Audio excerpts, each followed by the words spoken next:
Hello, I'm Mike Sherrill with Sun City Anthem Television, and we're here at the beautiful Revere Golf Club for the debut of our new show, Up to Par. Now this show has basically one purpose, and that is to improve your golf game, and actually another purpose too, to have some fun while doing it. Over the course of these segments, we're going to cover 4 areas: driving, pitching, putting, and hitting out of the bunker. Today, we're going to do driving. And to help us with this and to give us expert instruction, we have our Sun City Anthem resident and golf expert, Ralph Durgan. Ralph, thanks for coming out today. You bet, you're welcome. And his erstwhile student, the redoubtable and lovely Joan Schomburg. So we're going to start with driving right here on the range at the Revere Golf Club. And Ralph, I'm going to turn it over to you and Joan, and you guys show us how to hit it longer and straighter. Okay, Mike, thank you. All right, we're going to start with Joan's grip. And I like to suggest at a starting point that we adopt a neutral grip. And a neutral grip is where the palms are pretty much facing one another. So try that, Joan. How does that feel? Feels pretty good. Okay? Pretty good. Feel like you can hit the ball? Sure. Okay. So that's a good start. We start with a neutral grip. We can always adjust depending on the ball flight. Everything depends on what the ball does. Yes. So the next part of this is the stance. And you already, Joan, have a wonderful athletic ready stance. And for you viewers that don't understand what an athletic ready stance, it's pretty much a universal stance that's found in many, many sports. As the pitcher is throwing the ball, the center fielder assumes an athletic ready stance. Now, should I have my toes pointing No, inward your or toes outward are or fine. straight? Yeah, your toes are fine. Okay. A guard in basketball assumes an athletic ready stance. Weight centered, you know, knees slightly bent, and you're ready for any movement that's necessary. I had someone tell me once I should have weight on the balls of my feet. I want the weight pretty much centered. Equal? We don't want to Okay. get too far forward, and we certainly don't want you rocking back on your heels. No. Just plant your feet, bend your knees slightly the way you've been doing. You've got a great athletic stance already. And then that neutral grip, the ball, we have teed up the ball. For the driver, you want to tee the ball about half the ball above the face of the driver. Because the driver, being the lowest lofted club in the bag, is the only club that we actually hit it on the upswing, just slightly up. So the bottom of Joan's swing will be here, and then as the club advances, it starts to come up. Struggle to hit the middle of the club face. I find it's helpful to put a gate here. And what the gate does is help your brain focus on where that club needs to come through. We're going to pretend that there's a golf ball here, and what we want to do is just swing the club real easy right through the middle of the gate. And it's a focus drill. Okay, so we've discussed the grip, the stance, and the tee height. So now I think we're ready for Joan to go ahead and hit the driver. Go ahead, Joan. Nice and relaxed, smooth swing. Watch the ball disappear. Nice. Excellent. A little low on the face. Yeah. But But good tempo. All right, let's try another one.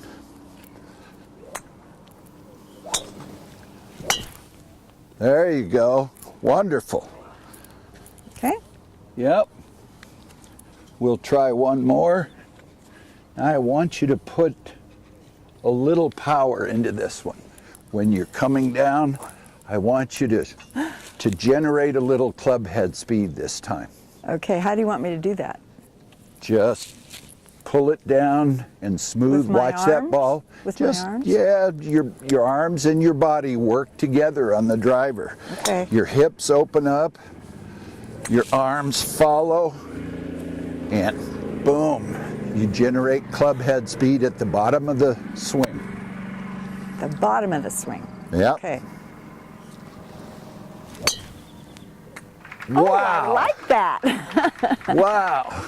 Yes. All right. To pick out a small target. You know, that barber pole on the green down there. Yeah. Something that gives your brain something to focus on, because then your brain will help you hit the ball at the target. But you have to have a target. You know, whenever there's a cart out there doing some sort of maintenance, Yeah. it's like a moving target. And it seems like I always hit for that, Yeah. that poor Yep. person in the cart. Your brain is going to help you. If you focus on something, your brain will actually help you hit it there. So you have to It's pick so out a true. specific target to give your brain something to chew on, in other words. Yeah. Okay?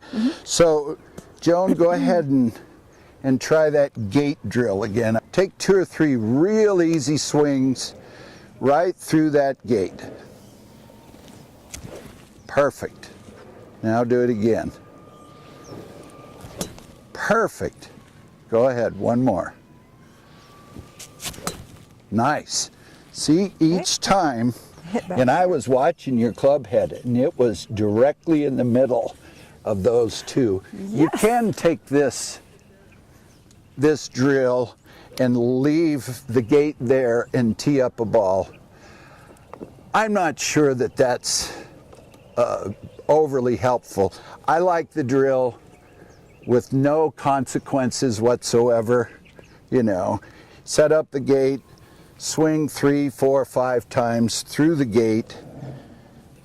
Feel your swing. Great warm-up. Yeah, It it's gives you nice. some confidence. Yeah, and you watch the club go through the gate, and then we tee up the golf ball. So let's try one more. And now Okay. we're going to implement the focus aspect. When recreational golfers are faced with a huge wide fairway, they often allow their brain to let down and they don't focus. So we're going to have Joan tell us what her target line is. This fairway, obviously we're on a driving range, so it's 150 yards wide. But we're going to pretend we're on the golf course. The barber pole? Yep, the pole right in the middle of the green down there, and that's a wonderful target to focus on. Now, how many So- yards is that, do you think? It's farther than you can hit it, so it doesn't matter. We're worried about direction right now. Okay, so I'm going to We aim want myself a little. Yep, in you're going to that turn a little direction. more that way. I like Okay. it. Good stance, good grip. A lot of guys and gals like to take a rehearsal swing. I don't call it a practice swing, I call it a good. rehearsal Rehearsal swing. swing, uh-huh. And that appeals to those of us that are PAC members and we're on stage occasionally. I like to take a rehearsal swing. One. One. Just to help me get the tempo, and then boom, step in, set, and go. Okay. Golf takes a long time. We don't need to add things to it Right, right. that end up taking longer It than seems necessary. like we're always in a hurry to hit so we can get out of the way of the next. Yeah, group but coming up. we don't want to get rushing in our brains either. No. We want to play at a tempo that's comfortable. So Joan, tell us what your target is. Okay, that barber pole out there in the middle of the fairway. I like that's what it. I'm aiming for. Yeah, We'll see. Let's hope. take a look at that target. Back to the ball, set, Am I stance. aimed in the right direction, I hope? You are aimed perfectly. Okay. All right. Wonderful. Wonderful. It really does help to focus on a small target. I love Joan's tempo and takeaway. She doesn't try to overswing, and that was a wonderful result. So remember, try and give your brain something to focus on with the driver. Don't allow it to just see 80 yards wide of green grass. Pick out something. The more specific it is, the better your brain will respond to that input. So well done, Joan. Right. Good driving Thanks, lesson today. You're a good student Great. and Great instructions. done well.